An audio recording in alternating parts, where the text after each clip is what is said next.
नरिमन पॉईंटकडून येणारी वाहतूक सध्या थांबवण्यात आली आहे। गाड्या आहेत तिथेच थांबवलेल्या आहेत आणि गाडीनं पेट घेतल्यामुळे मोठ्या प्रमाणात धूर इथे जमलेला आहे। मात्र कोस्टल रोड हा अद्ययावत सुविधांनी सज्ज आहे। इथल्या फॅन्सच्या माध्यमातून हा धूर इथून बाहेर निघतोय। मात्र तरीही आजूबाजूचा भाग हा पूर्ण काळा झालेला दिसतोय।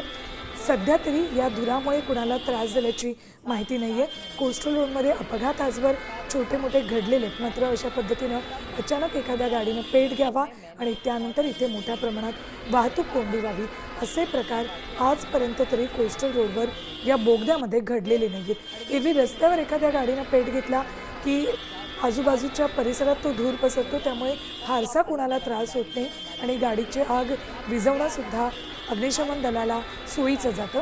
मात्र इथे कोस्टल रोडच्या बोगद्यामध्ये ही दुर्घटना घडली आहे, त्यामुळे अग्निशमन दलाच्या गाड्या जरी इथे पोहोचलेल्या असल्या तरी वाहतूक मात्र थांबवण्यात आली। आता ही वाहतूक वळवण्याचं काम सुरू आहे। ज्या गाड्या बोगद्यामध्ये आहेत त्या गाड्यांना तिथल्या तिथेच थांबवण्यात आलेलं आहे। ही कार कुणाची होती त्याबद्दल आणि गाडीतल्या व्यक्तींबद्दल अजून तरी अपडेट्स मिळाले नाहीत। मात्र सध्या तरी कुठलीही जीवितहानी झाल्याची माहिती नाही। अपडेट्स घेऊयात आमच्या प्रतिनिधी वैदेही काणेकर यांच्याकडून। या थेट आपल्याशी जोडल्यात। वैदेही, काय नेमके आत्ताचे इथले अपडेट्स आहेत?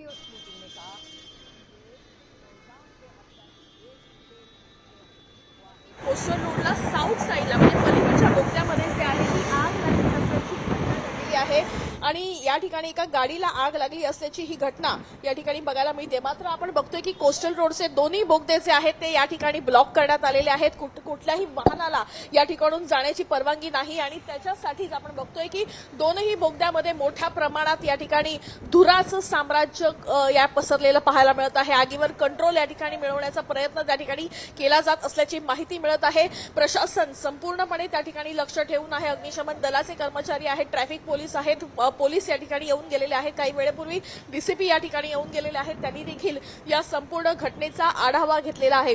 एकूण जर बघितलं तर साऊथ साईड म्हणजेच पलीकडचा बोगदा मुंबईवरून छत्रपती शिवाजी महाराज टर्मिनलच्या दिशेने जाणारा हा बोगदा आहे आणि या बोगद्याला खालच्या दिशेला जी आहे ती आग लागली असल्याची माहिती मिळत आहे। मात्र हे बोगदे आतून कनेक्टिंग असल्यामुळं ते दोनही बोगद्याच्या दिशेला मोठ्या प्रमाणात जे आहे ते धूर पसरलेला पाहायला मिळतो आणि म्हणूनच आपण बघतोय की पोलीस मोठ्या प्रमाणात तैनात असलेले पाहायला मिळत आहे।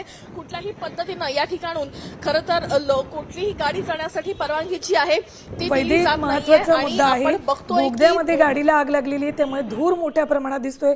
अक्षरशः सगळा काळोख इथे पसरलेला दिसतोय। कुणाला या धुराचा त्रास होतोय का, त्यासाठी काही उपाययोजना केल्या जात आहेत का, याबद्दलचे काही अपडेट्स मिळालेत? नक्कीच आपण बघतोय की धुराचा त्रास होऊ नये याचीच खबरदारी या ठिकाणी घेतली जात आहे, कारण कुणालाही बोगद्यात जाण्यासाठी परवानगी नाहीये। आपण बघतोय की या ठिकाणी बोगद्यामध्ये सध्या आपण मोठ्या प्रमाणात काळजी जी आहे ती घेतली आहे।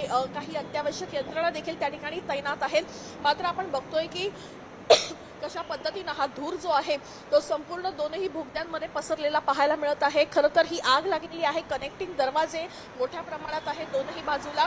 मात्र कनेक्टिंग असल्यामुळे ते धूर जो आहे तो दुसऱ्या बोगद्यामध्ये देखील आलेला पाहायला मिळत आहे। केवळ आणि केवळ प्रशासनाच्या गाड्या या ठिकाणी परवानगी दिली जात आहे, सर्वसामान्यांना त्या ठिकाणी कुठलीही परवानगी दिली जात नाहीये। अगदी वरळीपासून जर आपण बघितलं तर मुंबईच्या दिशेला येणारी वाहतूक जी आहे ती दुसऱ्या मार्गाने वळवलेली बघायला मिळते, त्यामुळे बोगद्यात यायला वरळीपासूनही परवानगी नाहीये आणि इथून आपण बघितलं तर चौपाटीपासून या ठिकाणी मोठ्या प्रमाणात पोलीस बंदोबस्त लावण्यात आला असल्याचं पाहायला मिळतं। आपण बघतोय की पोलीस बंदोबस्त मोठ्या प्रमाणात या ठिकाणी तैनात करण्यात आलेला आहे आणि कुठल्याही पद्धतीनं परवानगी जी आहे ती देण्यात आलेली नाहीये। पोलीस मोठ्या प्रमाणात या ठिकाणी तैनात असलेले पाहायला मिळतात। अगदी त्या ठिकाणून खरं तर बोगद्यात येण्यासाठी जी वाहनं वळली जात आहेत त्यांना पुन्हा एकदा डायव्हर्जन जे आहे ते त्या ठिकाणी दिलं असल्याचं पाहायला मिळत आहे। त्याच्यामुळे मोठ्या प्रमाणात काळजी जी आहे ती घेतली जात असल्याचं सध्या दृश्य या ठिकाणी बघायला मिळतंय। मात्र कुठल्याही वाहन कोणालाही खरं तर या ठिकाणी आतमध्ये जायला परवानगी नाहीये। ठीक ठीक, धन्यवाद वैदेही या संपूर्ण माहितीसाठी। तर आत्ताचे हे अपडेट्स, दोन्ही बाजूचे बोगदे वाहतुकीसाठी बंद करण्यात आलेले आहेत। मात्र कनेक्टिंग असल्यामुळे या गाडीला आग लागल्यानंतर तो धूर आता कनेक्ट असलेल्या बोगद्यात सुद्धा पसरायला लागलेला आहे। मात्र यामुळे कुणालाही त्रास होऊ नये, श्वसनाचा त्रास होऊ नये यासाठी म्हणून सुद्धा उपाययोजना केल्या जात आहेत. तर वाहतूक या ठिकाणी ज्या गाड्या इथे आधीच होत्या त्या गाड्या आहे तिथेच थांबवण्यात आलेल्या आहेत आणि बोगद्याच्या बाहेरून येणाऱ्या जाणाऱ्या गाड्यांना मात्र आता बोगदा बंद करण्यात आलेला आहे.